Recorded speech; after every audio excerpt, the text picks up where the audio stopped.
여러분 안녕하세요. 내 몸 안에 준비된 의사를 전하는 사랑과 생명입니다. 오늘도 이 영상을 클릭해 주셔서 대단히 감사합니다. 오늘은 최고 명의가 일하기 가장 좋은 환경 가운데 최고 명의를 신바람 나게 만드는 음식에 대하여 말씀드리겠습니다. 우리는 왜 음식을 먹을까요? 음식이 맛있어서 또는 좋아해서 먹는다고 말하는 사람들 있을 것입니다. 세상을 사는 수많은 즐거움 가운데 맛있거나 좋아하는 음식을 먹는 즐거움도 중요하니까요. 비참하게 들릴 수도 있지만 살기 위해서 또는 건강을 지키기 위해서 먹는 사람들도 있을 것입니다. 단순하게 먹는 행위보다는 사랑하는 사람과 함께 먹는 즐거움 때문에 또는 사교나 영업을 위한 수단으로 누군가와 함께 먹는 사람도 있고 특별한 이유를 꼬집어 말할 수는 없지만 습관적으로 먹는 사람도 있을 것입니다. 이처럼 음식을 먹는 이유는 사람들마다 다르지만 분명한 것이 하나 있습니다.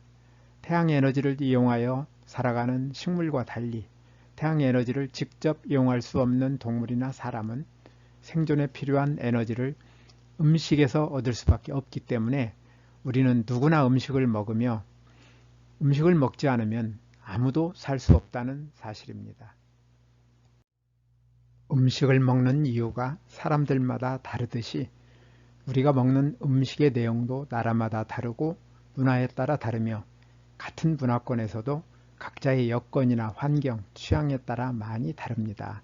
그런데 어떤 음식을 먹느냐가 각자의 건강에 커다란 영향을 미치기 때문에 선택의 결과는 사람마다 크게 다릅니다.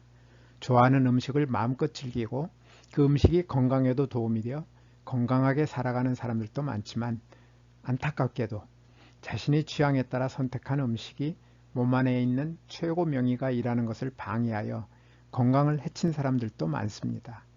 음식을 선택할 때 반드시 기억해야 할 일이 하나 있습니다.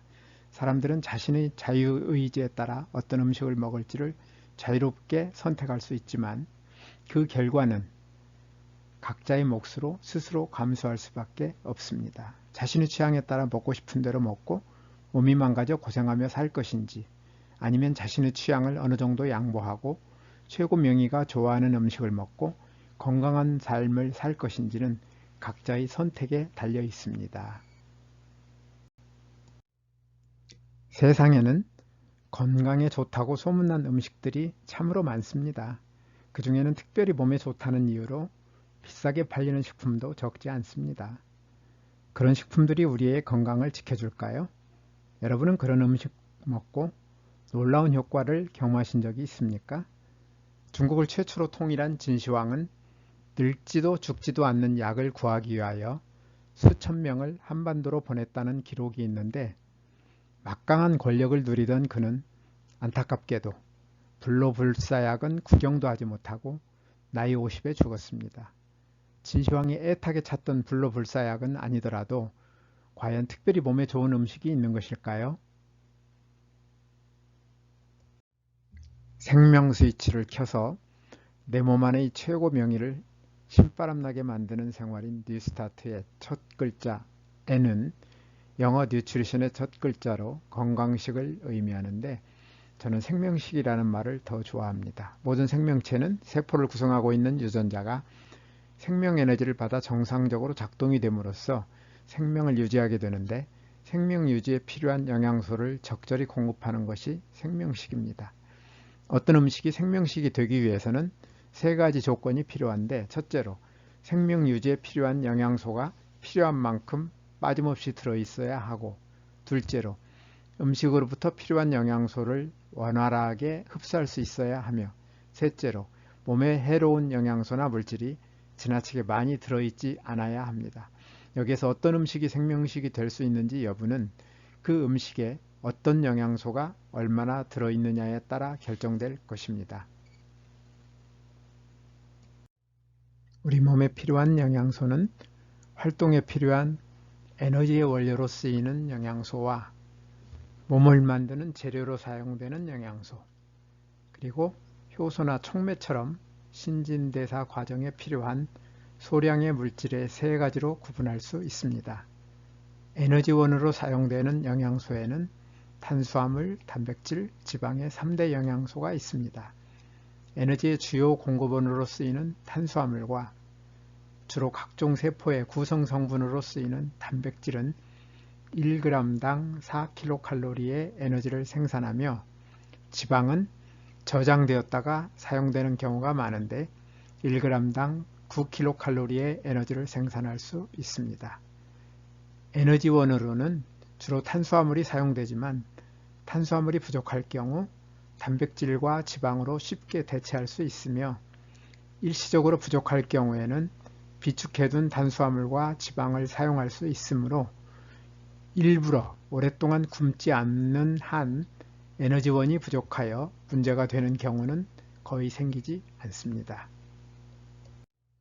다음으로 몸을 만드는 재료로 사용되는 영양소는 단백질과 지방, 무기질을 들 수 있는데 단백질은 각종 세포의 주요 구성 성분으로 여러 신체 조직을 구성하며 지방의 일부도 세포의 구성 성분으로 사용됩니다. 무기질은 미네랄이라고도 부르는데 뼈와 치아를 형성하는 주성분으로 사용되는 칼슘과 인, 철 등 10여 종이 세포를 구성하는 데 사용됩니다. 무기질 가운데 10여 종은 산 알칼리의 균형 조절과 생리작용에 대한 촉매 활동, 수분의 평형 조절 등에 사용되며 이 밖에 비타민과 항산화제 또한 신진대사 과정에서 중요한 기능을 합니다. 항산화제는 세포의 신진대사 과정에서 발생하는 활성산소를 제거하여 세포가 손상되는 것을 방지하는 기능을 수행하며 간에서 만들어지는데 그것만으로는 충분하지 못하기 때문에 음식으로 섭취하여 보충해야 합니다. 여기에서 영양소에 대해 반드시 기억해야 할 일이 하나 있습니다. 사람들은 진시황이 불로불사약을 생각했던 것처럼 음식에 들어있는 어떤 성분이 몸 안에 들어가서 어떤 중요한 역할을 할 것으로 기대하기 쉬운데 모든 영양소는 우리 몸이 어떤 물질을 합성할 때 이용되는 재료일 뿐이며 영양소가 어떤 일을 하는 것이 아닙니다. 우리가 음식을 먹을 때 대부분의 영양소들은 물에 잘 녹지 않는 큰 분자 형태를 취하고 있어서 우리 몸에서 바로 흡수할 수 없으므로 음식물을 잘게 부수는 기계적 소화와 이를 다시 물에 녹는 작은 분자로 분해하는 화학적 소화를 거쳐 영양소를 흡수하는데 이것이 소화입니다. 이렇게 흡수한 영양소를 이용하여 활동에 필요한 에너지를 생산하고 몸에서 필요한 다양한 물질을 합성하여 살아가는 것입니다. 어떤 특별한 물질이 몸 안에 들어와 요술을 부리거나 우리 몸이 음식에 들어있는 어떤 물질을 직접 이용하는 것이 아니라는 사실을 반드시 기억해야 합니다. 어떤 음식이 생명식이 되기 위해서는 앞에서 말씀드린 세 가지 조건을 모두 충족시켜야 하는데 안타깝게도 우리 몸에서 필요한 영양소가 모두 적절히 들어있는 완전한 음식은 어디에도 없습니다. 건강식으로 알려진 몇 가지 음식만 열심히 먹는 방법으로는 건강을 유지하기가 불가능하다는 뜻입니다. 그렇다면 어떤 방법으로 필요한 영양소를 적절히 공급할 수 있을까요? 다음 시간에는 영양소별 특성을 고려하여 어떤 음식을 먹어야 최고 명의를 신바람나게 만들어줄 수 있는지에 대하여 영양소별로 차례차례 말씀드릴 것을 약속드리며 오늘 영상은 여기에서 마치겠습니다. 오늘도 영상을 끝까지 시청해 주셔서 대단히 감사합니다. 다음에 더 좋은 영상으로 찾아뵙겠습니다. 여러분의 소중한 의견을 남겨주세요. 구독과 좋아요 부탁드립니다.